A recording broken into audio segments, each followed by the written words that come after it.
বাংলাদেশের ইসলামী উৎসবগুলোর মধ্যে কুরবানি ঈদ অন্যতম। এই উৎসবকে ঘিরে দেশের প্রত্যন্ত অঞ্চল থেকে শহরের প্রাণকেন্দ্র পর্যন্ত জমে ওঠে কুরবানির পশুর হাট। হাটগুলো হয়ে ওঠে কেবল পশু বা বিক্রি করার জায়গা নয়, বরং মানুষের মিলন মেলা, হাসি ঠাট্টা আর দর কষাকষির এক জীবন্ত চিত্র। আসসালামু আলাইকুম দর্শক, আমি এই মুহূর্তে রয়েছি রাজধানী ভাটারা এলাকায়। বিশেষ করে ঈদের আর বেশ কয়েকদিন বাকি আছে, এরই মাঝে আমরা দেখতে পাচ্ছি ঢাকা সহ বিভিন্ন অঞ্চলে বিশেষ করে পশু যেই হাট রয়েছে সেগুলো দিন দিন জমে উঠেছে। আমি আপনাকে দেখানোর চেষ্টা করব। বিশেষ করে আজকে আমি এই মুহূর্তে রয়েছি রাজধানী ভাটারা নতুন বাজারে একটি পশু বাজারে রয়েছে। আমি আপনাদেরকে দেখানোর চেষ্টা করব বিশেষ করে এই নতুন বাজার যে পশু বাজার রয়েছে সেখানে আসলে আজকের মানুষের সমাগম কিরকম দেখতে পাচ্ছেন, এবং কি বাজারে পশু গরু এবং কি ছাগল কিরকম পরিমাণে উঠেছে সেটা আমি আপনাদেরকে দেখানোর চেষ্টা করব। এবং আজকের বাজারে বিশেষ করে মানুষের সমাগম এবং ক্রেতা সমাগম কিরকম দেখতে পাচ্ছেন সেটাও আমি আপনাদেরকে জানানোর চেষ্টা করব।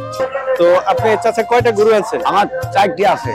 4টা? জি জি 4টা। কোন অঞ্চল থেকে আসছেন? আমি ঝিনাইদহ আছি। ঝিনাইদহ থেকে? জি জি। ঢাকা আসছেন? না ঢাকা আছি। তো আজকে হাটের কি অবস্থা? আরে আমি বেচাকেনা না গিয়ে দেখছে খদ্দেরি কেবলই বেচাকেনা আরম্ভ হয়েছে। আচ্ছা, আপনার গরু কোনটা কোনটা আমাদেরকে একটু দেখান। আমার এই সাদা আছে একটা, নাল আছে 3টা। মানে এই সাদাটা আপনার, আর ওই পাশে আমরা দেখতে পাচ্ছি একটা লাল বিশাল বড় একটা গরু। জি জি জি। এই সিরিয়ালের 4টা আপনার? জি জি জি। তো এগুলো আসলে হাটে কিরকম দাম চাইতেছে আজকের বাজারে? দাম চাচ্ছি জোড়া 500 চাচ্ছি, একটা 300 চাচ্ছি, একটা 250 চাচ্ছি। তো সেক্ষেত্রে আসলে ক্রেতার সমাগম কিরকম দেখতেছেন? সমাগম বুঝাচ্ছে বাজার হতে পারে। বাজার গরুর সংখ্যা কম, বিশেষ করে ঈদের আর বেশ কয়েকদিন বাকি আছে। সেক্ষেত্রে আসলে বাজারে ক্রেতার সমাগম কিরকম দেখতেছেন? যারা গরুর বাজারে গত বছরে বাজারে কম আছে। আচ্ছা, তো সেক্ষেত্রে আসলে আপনার যেহেতু অনেক দূর থেকে ঝিনাইদহ থেকে আসছেন, তো সেক্ষেত্রে আসলে ঢাকার বাজারটা এবং কি গ্রামের বাজারটা আপনার কাছে কিরকম মনে হয়? যে ঢাকার এদিকের বাজারটা আমার মনটা বলছে আল্লাহ এবার মনে হয় গরুর বাজার হতে পারে, ভালো হবে। ভালো হবে। গরু তো আমার দেশে তো গরু, আমার দেশের এলাকায় তো গরু। আপনি এই গরু এটা কত মন হবে আপনার আশাবাদী? 9 মন পৌঁছবে না। হ্যাঁ, 8.5 মন। 8.5 মন হবে। জি। এই সাদা এটার দাম আজকের বাজারে কত চাচ্ছেন? 3,20,30 এরকম চাচ্ছে। 3,20,000। দর্শক আপনারা দেখতে পাচ্ছেন এই গরুটা মূলত আসলে আজকের বাজারে বিশেষ করে যে ব্যাপারী রয়েছেন উনি আজকের বাজারে 3 লাখ উপরে চাচ্ছেন, 3,20,000, 3.5 লাখ এরকম চাচ্ছেন। আপনারা দেখতে পাচ্ছেন এই গরুটা আসলে বেশ অনেকটা বড় এবং 6 মণ ওজনের একটি গরু। তারপরে রয়েছে একটি লাল একটি গরু, আমি আপনাদেরকে দেখানোর চেষ্টা করবো। এটা অনেক বিশাল বড় একটি গরু। তো ওইটার দাম কত চাচ্ছেন? ওটা হইল 250-300 কে চাষ। 250-300? জি জি। তো আপনার প্রত্যাশা কিরকম বিক্রি করতে পারবে? আমি বিক্রি দেখা যাক, আল্লাহ পাকের বাজার মিলি বেচতে হবে, বাজার মিলি বেশি যাই।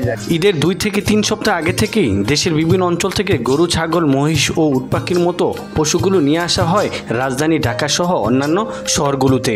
সবচেয়ে বেশি পশু আসে রাজশাহী, চাঁপাইনবাবগঞ্জ ও কুষ্টিয়া এবং রংপুর সহ বিভিন্ন অঞ্চল থেকে। আজকে হাটে অনুমানিক প্রায় 200 গরু আসছে। 200 গরু? জি। আপনি কয়টা আনছেন? আমি 6টা গরু আনছি। 6টা? জি। আপনি মূলত আমরা দেখতে পাচ্ছি যে বিশাল একটি গরু। জি। এইটা কি আপনার?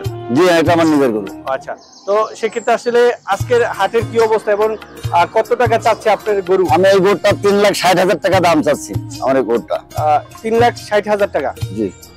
তো এমনিতে আসলে বাজারে কি অবস্থা? এমনিতে আপনার কত টাকা বিশেষ করে ক্রেতারা কত বলছে? এবারে বাজার যে রকমের গরু আমদানি হয়েছে তাতে সেই হিসাবে বোঝা যাচ্ছে বাজারটা ভালো হবে, আশা রাখা যায়। তো সেক্ষেত্রে আসলে আপনি গরুটা আপনি কোথা থেকে নিয়ে আসছেন? আমি এই গরুটা সেই ক্ষেত্রে আশাবাদী হই, আমি ঝিনাইদহ হরিণাকুণ্ড থেকে। ঝিনাইদহ থেকে আসছেন? জি। আচ্ছা, এটা ওজন কিরকম হবে?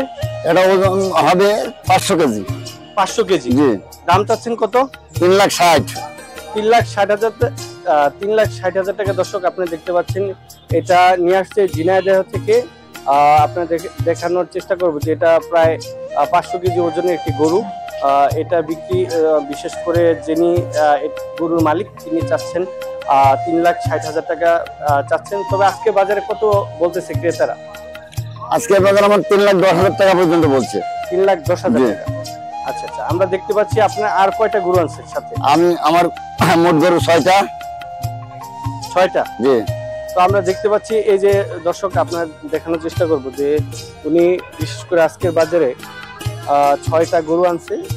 আমি আপনাদেরকে খুব কাছ থেকে দেখাবো। সবগুলা গরু অনেক বড় বড় গরু রয়েছে এই অবস্থা। তো আজকের বিশেষ করে হাটে মানুষজন কিরকম দেখতেছে? আজকে মানুষ আসে, যেহেতু আবহাওয়াটা একটু খারাপ, তো আবহাওয়া যেহেতু খারাপের দিক থেকে মানুষ খুব একটা চলাফেরা করছে না। আবহাওয়া যদি ভালো রাখা যায় তো আগামীকাল ইনশাল্লাহ হয়তো সমাগম লোকের করবে। তো আপনি বিশেষ করে যেই দাম চাচ্ছেন আশাবাদী আপনি এই দাম পাবেন? হ্যাঁ হ্যাঁ, আমি তো আশাবাদী, যেহেতু আমি নিজে পালন করছি, আমার স্বল্প সীমিত লাভে আমি ছেড়ে দেবো এটা। ঈদুল আজহা উপলক্ষে রাজধানী ঢাকার বিভিন্ন স্থানে বসেছে অস্থায়ী কুরবানির পশুর হাট। তবে চলমান বৃষ্টিপাতের কারণে হাটে বিপাকে পড়ছেন গরু ছাগল ব্যবসায়ীরা। কাদা পানি জমে যাওয়া, যাতায়াতে অসুবিধা, বেচাকেনা ধীর গতি কারণে হাট সৃষ্টি হয়েছে এক প্রকার অচল অবস্থা।